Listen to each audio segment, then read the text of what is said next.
सुनो, अगर तुम्हें लगता है कि इंसान की असली ताकत उसकी मांसपेशियों में छुपी होती है, तो तुमने आधी सच्चाई जानी है। असली शक्ति उस ऊर्जा में है जिसे हम अक्सर बिना समझे नष्ट कर देते हैं। कल्पना करो, अगर वो ऊर्जा जो हर रोज व्यर्थ हो रही है, उसे संभाल लिया जाए, उसे भीतर रोक लिया जाए, उसे बढ़ाया जाए, तो क्या होगा? क्या तुम सोच सकते हो कि तुम्हारा शरीर कैसा बन सकता है? तुम्हारा चेहरा कैसा चमक सकता है? तुम्हारी आंखों में कैसी आग आ सकती है? आज हम उसी रहस्य के दरवाजे खोलने जा रहे हैं जो हजारों सालों से छुपा हुआ है, लेकिन जिसने साधारण लोगों को महापुरुष बनाया, साधारण शरीरों को महाशक्ति से भर दिया। ब्रह्मचर्य, ये कोई साधारण शब्द नहीं है। ये वो साधना है जो इंसान को देवता के स्तर तक उठा सकती है। लेकिन अखंड ब्रह्मचर्य, ये तो उससे भी ऊंचा आयाम है। अखंड यानी बिना किसी टूटन के, बिना किसी कमी के, बिना किसी एक पल की भी चूक के पूर्ण संयम। अब सवाल उठता है कि अखंड ब्रह्मचर्य का शरीर पर क्या असर होता है, और सबसे महत्वपूर्ण, इस अखंड ब्रह्मचर्य से हम शरीर की ताकत कैसे बढ़ा सकते हैं? अगर तुम्हारे मन में भी ये सवाल है, तो यकीन मानो, आज तुम्हें वो जवाब मिलेगा जो शायद तुम्हें आज तक किसी ने साफ साफ नहीं बताया। जब कोई इंसान अखंड ब्रह्मचर्य का पालन करना शुरू करता है, तो पहले कुछ दिनों में शरीर में अजीब सी बेचैनी होती है। ऐसा लगता है जैसे भीतर कोई तूफान उमड़ रहा हो। कई बार मन कहता है कि बस छोड़ दो, ये रास्ता तुम्हारे लिए नहीं है। और यहीं पर सबसे पहली लड़ाई शुरू होती है। इस दौरान अगर तुम हार गए तो सब खत्म, लेकिन अगर टिक गए तो वही बेचैनी कुछ ही समय में एक नई ऊर्जा में बदलने लगती है। शरीर हल्का महसूस होने लगता है, आंखें तेज चमकने लगती हैं, त्वचा पर एक अलग ही निखार आ जाता है। लेकिन रुकिए, ये तो बस शुरुआत है। अब बात करते हैं उस मुख्य हिस्से की जो हर किसी को जानना चाहिए। अखंड ब्रह्मचर्य के दौरान शरीर की ताकत कैसे बढ़ाई जाती है? सबसे पहली बात, खाने पीने पर पूरा ध्यान देना अनिवार्य है। इस साधना के दौरान जरा भी असावधानी शरीर को कमजोर बना सकती है।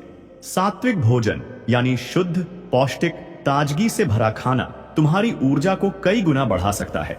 यहाँ ये याद रखना जरूरी है कि भारी, तला भुना और अशुद्ध भोजन तुम्हारे भीतर जो ऊर्जा संचित हो रही है, उसे दबा सकता है। इसलिए अखंड ब्रह्मचर्य के मार्ग पर चलते समय तुम्हें हल्का, पौष्टिक और ऊर्जा देने वाला भोजन अपनाना चाहिए। दूसरी चीज जिस पर हमें गहरी नजर रखनी चाहिए, वो है विचार। विचार ही असली जड़ है। अगर विचार गंदे होंगे तो चाहे तुम लाख संयम कर लो, वो ऊर्जा भीतर स्थिर नहीं रह पाएगी। विचार शुद्ध रखने के लिए जरूरी है कि तुम किस चीज को देख रहे हो, सुन रहे हो और किसके साथ समय बिता रहे हो, इस पर सख्त नियंत्रण हो। जो भी चीज तुम्हें विचलित करे, उसे तुरंत अपने जीवन से हटा देना चाहिए, क्योंकि अखंड ब्रह्मचर्य सिर्फ शरीर का खेल नहीं है, ये दिमाग और आत्मा का भी युद्ध है। अब जब तुमने खान पान और विचारों का शुद्धिकरण शुरू कर दिया, तो अगला स्टेप आता है शरीर को प्रशिक्षित करना। यहाँ पर बहुत से लोग गलती करते हैं। या तो वो शरीर को अत्यधिक थका देते हैं, या फिर बिल्कुल भी ध्यान नहीं देते। याद रखो, अखंड ब्रह्मचर्य के दौरान शरीर को मजबूत बनाना है, लेकिन तोड़ना नहीं। इसके लिए रोजाना योग, प्राणायाम और विशेष रूप से सूर्य नमस्कार का अभ्यास बेहद जरूरी है। योग से शरीर में जमी हुई ऊर्जा का प्रवाह सही होता है और प्राणायाम से मानसिक स्थिरता मिलती है। अगर तुम हर दिन सिर्फ 30 मिनट भी सही तरीके से योग और प्राणायाम कर सको, तो तुम अपने भीतर ऐसी ताकत विकसित कर सकते हो जो बाहरी दुनिया को हैरान कर देगी। लेकिन इतना सब करने के बाद भी सबसे बड़ी परीक्षा तब आती है जब तुम्हारा मन खुद तुम्हारे खिलाफ लड़ाई छेड़ देता है। ऐसे में बहुत जरूरी है कि तुम्हारे पास एक स्पष्ट लक्ष्य हो। जब भी मन में कमजोरियों की लहर उठे, तुम अपने लक्ष्य को याद करो। क्यों कर रहे हो ये साधना? क्या सिर्फ शरीर बनाने के लिए? नहीं, शरीर तो एक साधन है, असली लक्ष्य है आत्मा की शक्ति को जगाना, अपने भीतर उस अग्नि को प्रज्वलित करना जो हर कठिनाई को भस्म कर सके। और याद रखना, इस यात्रा में क्या करना चाहिए और क्या नहीं करना चाहिए, ये जानना भी उतना ही जरूरी है जितना खुद यात्रा करना। सबसे पहले अकेले रहना सीखो। भीड़, सोशल मीडिया, बेमतलब की बातचीत, ये सब तुम्हारी ऊर्जा को धीरे धीरे निचोड़ लेंगे। अखंड ब्रह्मचर्य चाहते हो तो एकांत तुम्हारा सबसे बड़ा मित्र होना चाहिए। दूसरा, भरपूर नींद लेना। जब शरीर विश्राम करेगा, तभी ऊर्जा जमा होगी और उसका पुनर्निर्माण होगा। तीसरा, फालतू की उत्तेजक चीजों से दूर रहना, चाहे वो फिल्में हो, सीरीज हो या कुछ भी जो तुम्हारे भीतर कामुकता को भड़का सके, उससे खुद को हजारों मील दूर रखना चाहिए। और क्या नहीं करना चाहिए? सबसे पहले, किसी भी प्रकार का व्यसन, चाहे वो शराब हो, धूम्रपान हो या कोई भी नशा, ये सब ऊर्जा को चूस लेते हैं। दूसरा, आलस्य से खुद को बचाना। जो इंसान अपनी दिनचर्या में अनुशासन नहीं रखता वो अखंड ब्रह्मचर्य को कभी नहीं साध सकता। तीसरा, किसी भी प्रकार के गुस्से या द्वेष को मन में न पालो। ये नकारात्मक भावनाएं भी उतनी ही खतरनाक हैं जितनी कोई शारीरिक चूक। ब्रह्मचर्य सिर्फ देह का नहीं, मन का भी संयम है। अब सवाल उठता है कि अगर तुम इस चुनौती को पूरा कर लो तो तुम्हें क्या क्या लाभ मिल सकते हैं। तो सुनो, ये फायदे सिर्फ शरीर तक सीमित नहीं है। सबसे पहला परिवर्तन तुम्हारी ऊर्जा में दिखेगा। तुम्हारा शरीर लोहे जैसा मजबूत, हल्का और चुस्त हो जाएगा। तुम्हारी आंखों में ऐसी चमक आ जाएगी कि लोग बिना कुछ कहे ही तुम्हारी ओर आकर्षित होंगे। तुम्हारी आवाज में गहराई आ जाएगी। तुम्हारा चलना भी एक अलग आत्मविश्वास से भरा होगा। इसके अलावा तुम्हारी निर्णय लेने की क्षमता तेज हो जाएगी। जहां बाकी लोग उलझे रह जाते हैं, वहां तुम साफ साफ देख पाओगे कि क्या सही है और क्या गलत। तुम्हारे भीतर अद्भुत धैर्य विकसित होगा और सबसे बड़ी बात, तुम अपने भीतर एक ऐसी आनंद की अवस्था को महसूस करोगे जिसे शब्दों में बयां करना नामुमकिन है। जिस क्षण तुमने अखंड ब्रह्मचर्य के मार्ग पर पहला कदम रखा, उसी क्षण से तुम्हारा हर दिन एक युद्ध बन जाता है। एक ऐसा युद्ध जिसमें सामने कोई बाहरी दुश्मन नहीं होता, बल्कि तुम्हारा अपना मन, तुम्हारी अपनी आदतें, तुम्हारे भीतर छुपे हुए कमजोर पहलू ही तुम्हारे सबसे बड़े शत्रु बन जाते हैं। लेकिन यही वो जगह है जहां सच्चा योद्धा जन्म लेता है, जो इन अदृश्य दुश्मनों से लड़ता है, जो हर बार गिरने के बाद फिर खड़ा होता है। वही इस रहस्यमयी शक्ति का असली उत्तराधिकारी बनता है। अब सवाल है कि जब तुम अखंड ब्रह्मचर्य में अपनी ऊर्जा को संचित करने लगते हो तो इस शक्ति को कैसे नियंत्रित किया जाए, क्योंकि बिना सही दिशा के ये शक्ति खुद विनाश भी कर सकती है। अगर तुम इस ऊर्जा को बस इकट्ठा करोगे और उसका सही उपयोग नहीं करोगे तो ये तुम्हें बेचैन बना देगी। इसलिए पहला सिद्धांत जो तुम्हें जानना जरूरी है वो है ऊर्जा का ट्रांसफॉर्मेशन। जो ऊर्जा काम वासना में खर्च होती थी, अब उसे साधना, क्रिएटिविटी और सेवा में लगाना होगा। ये एक शुद्ध परिवर्तन है, एक उच्चीकृत रूपांतरण जिससे इंसान साधारण से असाधारण बनता है। इस ऊर्जा को सही दिशा में मोड़ने के लिए सबसे महत्वपूर्ण साधन है ध्यान। प्रतिदिन ध्यान में बैठो। भले ही शुरू में तुम्हारा मन भागे, तुम्हें बेचैनी हो, लेकिन बैठो, क्योंकि ध्यान के माध्यम से ही तुम अपनी ऊर्जा को नियंत्रित करना सीखते हो। तुम धीरे धीरे उस गहरे सन्नाटे में प्रवेश करने लगते हो जहां विचारों की गड़गड़ाहट शांत हो जाती है, जहां तुम्हें खुद के भीतर वो शांति मिलती है जिसे तुम बाहर दुनिया में ढूंढते फिरते हो। और ये वही अवस्था है जहां से अखंड ब्रह्मचर्य का असली चमत्कार शुरू होता है। लेकिन ध्यान सिर्फ एक हिस्सा है। दूसरी सबसे जरूरी चीज है अपने शरीर को नियमित रूप से कठोर अभ्यास के जरिए मांझना। सिर्फ योग और प्राणायाम नहीं, बल्कि शरीर को एक योद्धा की तरह गढ़ना भी उतना ही जरूरी है। उठक बैठक, दौड़ना, तैरना, भारी वजन उठाना, हर वो चीज जो तुम्हारे शरीर को मजबूत बनाती है उसे अपनी दिनचर्या का हिस्सा बनाना चाहिए। क्योंकि जब शरीर मजबूत होगा तभी मन मजबूत बनेगा। एक कमजोर शरीर कभी मजबूत संकल्प को नहीं साध सकता। अखंड ब्रह्मचर्य चाहते हो तो अपना शरीर इस योग्य बनाना पड़ेगा कि वो ऊर्जा के बढ़ते प्रवाह को संभाल सके। अब आता है एक बेहद गहरा सवाल, इस साधना के दौरान किन चीजों से खुद को बचाना चाहिए। देखो, साधना का सबसे बड़ा शत्रु है अति आत्मविश्वास। जैसे जैसे तुम्हें थोड़ी ऊर्जा महसूस होगी, थोड़ी चमक चेहरे पर आएगी, थोड़ी शक्ति का एहसास होगा, वैसे वैसे अहंकार धीरे धीरे भीतर घुसने लगेगा। मन कहेगा अब तो सब हो गया, अब तो मैं कुछ भी कर सकता हूँ, और यहीं से गिरावट शुरू होती है। इसलिए हमेशा विनम्र रहना, हमेशा खुद को एक साधक समझना बेहद जरूरी है। जो विनम्र रहता है वही इस शक्ति को संभाल पाता है। जो घमंडी हो जाता है उसकी सारी मेहनत कुछ ही पलों में नष्ट हो जाती है। एक और गलती जो साधकों से अक्सर होती है वो है लक्ष्य से भटकना। कई बार रास्ते में छोटे छोटे प्रलोभन आते हैं, प्रसिद्ध, आकर्षण, तारीफें, और इंसान अपने मूल लक्ष्य को भूल जाता है। याद रखना, तुम्हारा लक्ष्य कोई बाहर की चीज नहीं है। तुम्हारा लक्ष्य है खुद को खोजना, अपनी आंतरिक शक्ति को पूरी तरह से जागृत करना।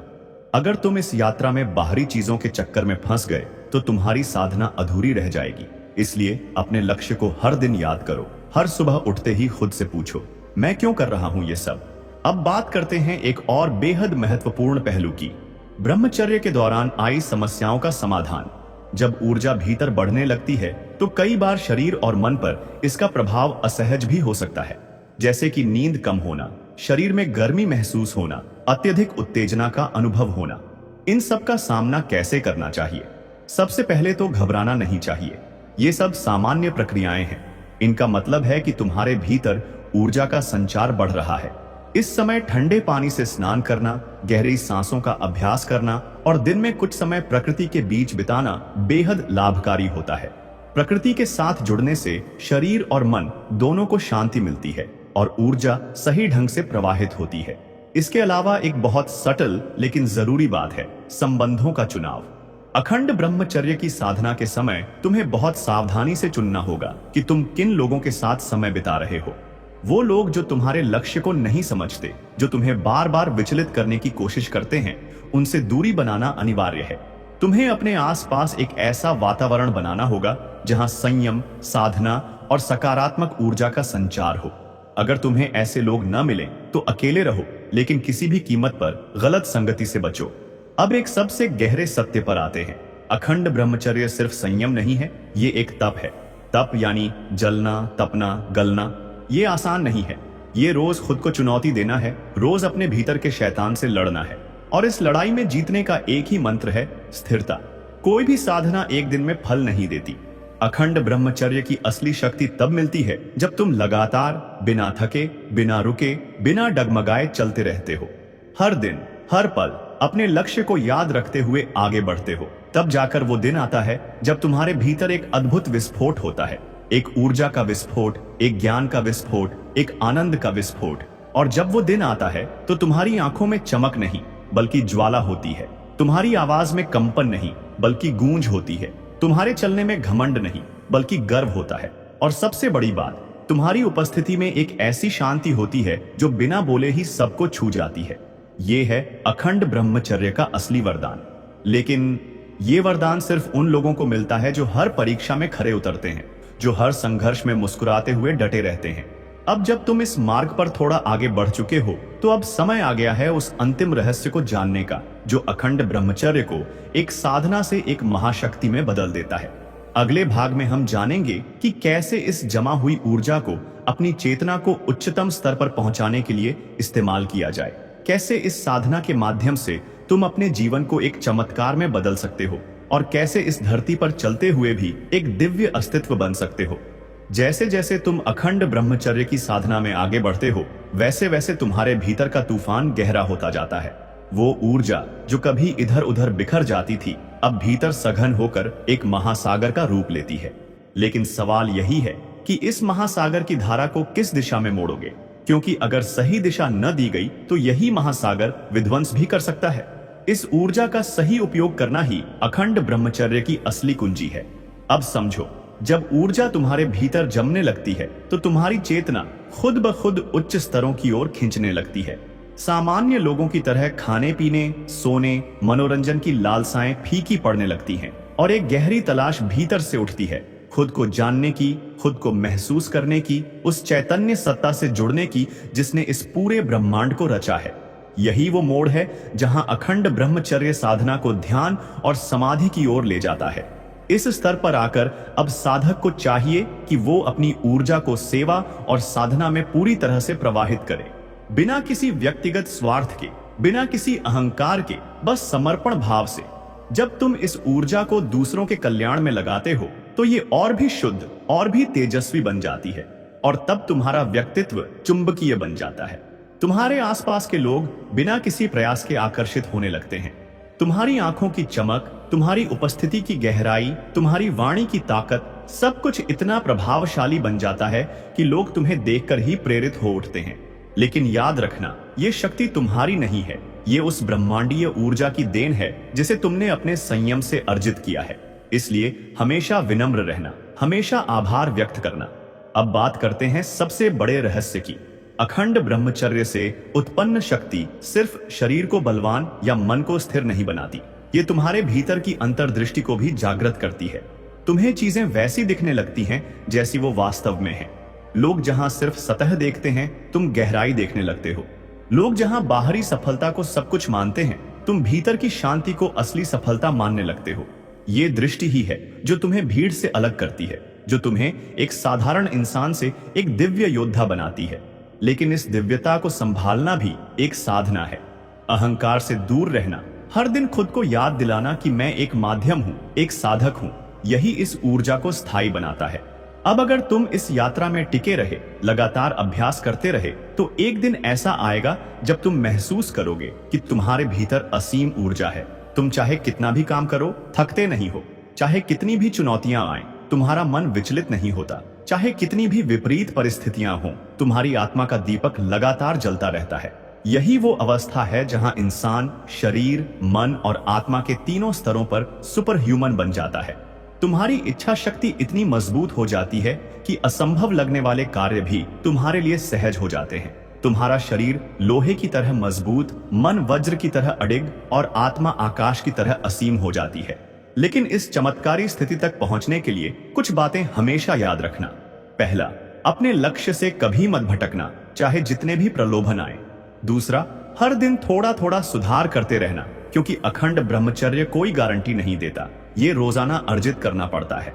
तीसरा, खुद को हमेशा एक साधक समझो, एक विद्यार्थी समझो, क्योंकि जो खुद को संपूर्ण मान लेता है उसका पतन निश्चित होता है। और चौथा, इस साधना का उद्देश्य सिर्फ व्यक्तिगत सफलता नहीं है, बल्कि पूरी मानवता के कल्याण में अपना योगदान देना है। अब जब तुम इस वीडियो के अंत तक पहुंच चुके हो, तो एक बात दिल से याद रखो, अखंड ब्रह्मचर्य कोई साधारण यात्रा नहीं है।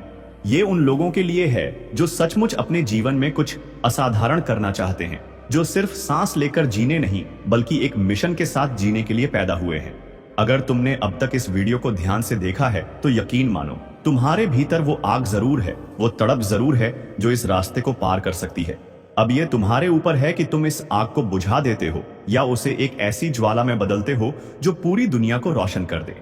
अगर तुम्हें ये वीडियो थोड़ा सा भी पसंद आया हो, अगर तुमने इस सफर में खुद को थोड़ा भी महसूस किया हो, तो इस वीडियो को एक प्यार भरा लाइक जरूर करना। अपने उन दोस्तों के साथ इसे शेयर करना जो इस पवित्र साधना के मार्ग पर चल रहे हैं या चलना चाहते हैं। नीचे कमेंट करके जरूर बताना कि इस पूरी यात्रा में तुम्हें सबसे ज्यादा कौन सा भाग छू गया। और अगर तुम पहली बार हमारे चैनल पर आए हो, तो चैनल को सब्सक्राइब करना बिल्कुल मत भूलना, क्योंकि बोधि ट्यूब पर हम ऐसे ही गहरे, शक्तिशाली और जीवन बदलने वाले विषयों पर आपके साथ मिलकर एक नया अध्याय लिखते रहेंगे। मिलते हैं अगले वीडियो में। तब तक के लिए साधना में लगे रहो, अपने भीतर के प्रकाश को जलाए रखो और दुनिया को दिखा दो कि एक साधक क्या कर सकता है।